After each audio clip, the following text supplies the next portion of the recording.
بصوا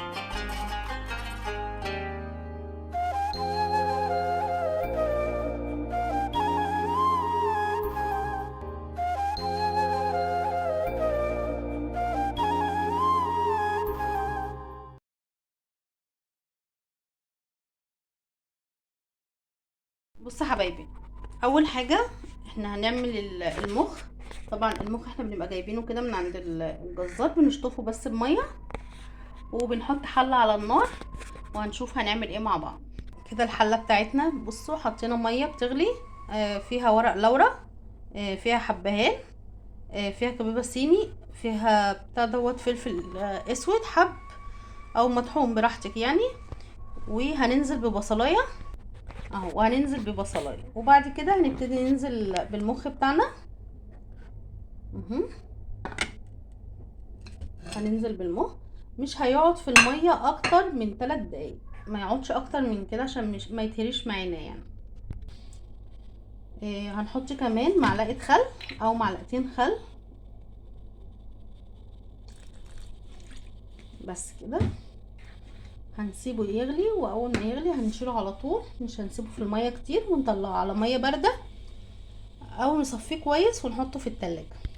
بصوا حبايبي، لحد ما المخ بتاعنا يغلي هنحضر بيضه وفلفل اسود وملح، رشه ملح ورشه فلفل اسود كده، وهنربهم كويس قوي عشان هننزل المخ فيها.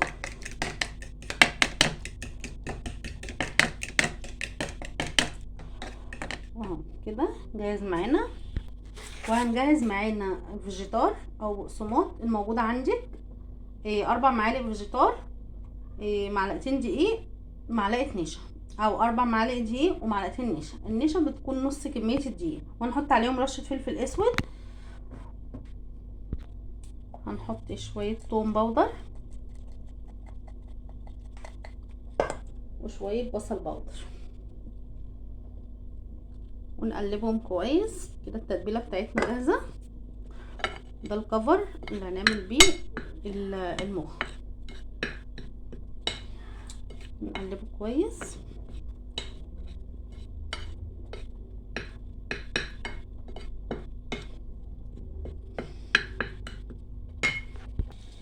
كده. المخ خلاص بتاعنا، هنبتدي نطلعه ونشوفه بعد ما نطلعه.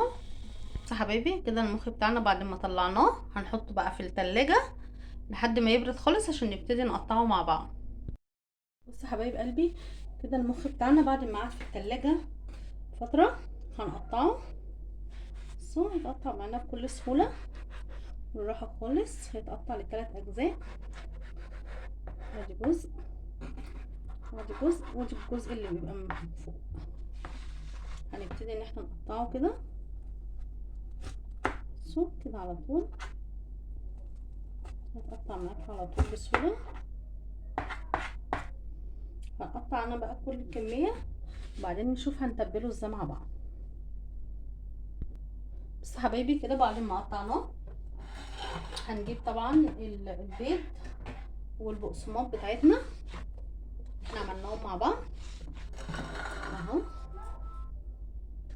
والبيض، وهناخد واحدة واحدة.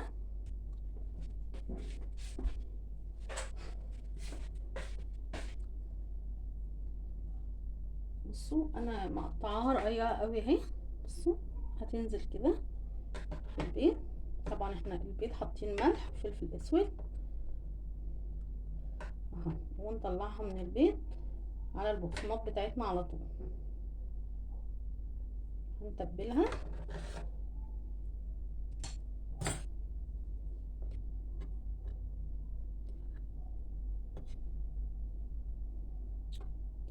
ونكون محضرين طبق جنبينا هنطلعها فيه.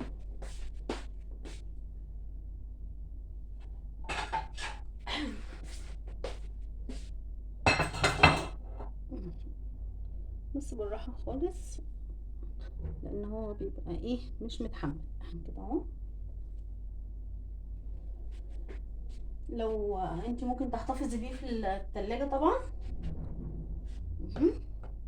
ممكن تحتفظي بيه في التلاجة، تطلعيه في اي وقت على التحمير على طول. طبعا ايه، هو ما بياخدش وقت في التحمير خالص.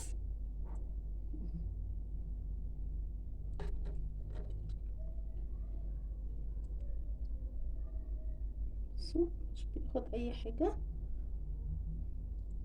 اهو هعمل معاكم واحده كمان، هنزلها برضو في البيض.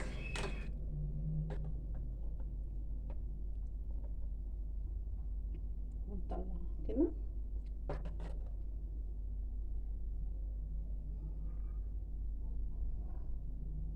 بس كده. بصوا يا حبايب قلبي، هنحط طاسه على النار فيها زيت، مش هنخليه يسخن قوي، ونبتدي ننزل بالمخ بتاعنا. بصوا طبعا المخ ما بيتقلبش الا لما ياخد لون، بيتقلب على الناحيه التانية، ما يتقلبش قبل كده.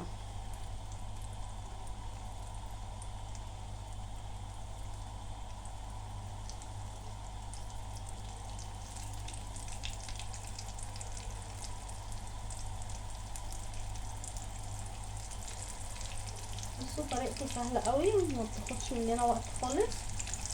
طبعا في ناس بتحبه وفي ناس لا، ومش كل المحلات طبعا بتعمله.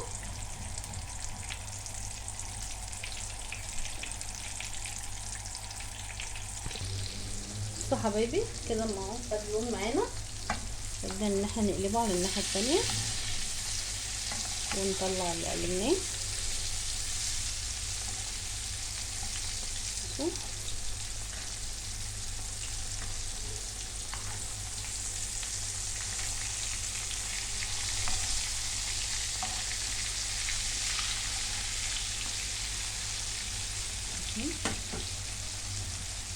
هنطلع اللي قلبناه في الاول مقرمش وجميل.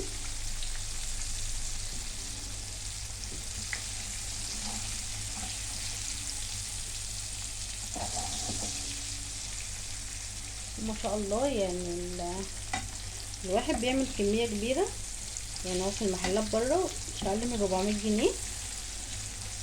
انت بتشتريه وبتعملي كمية كبيرة، مش بياخد منك وقت ولا مجهود. نعلي النار تاني ونبتدي نحط.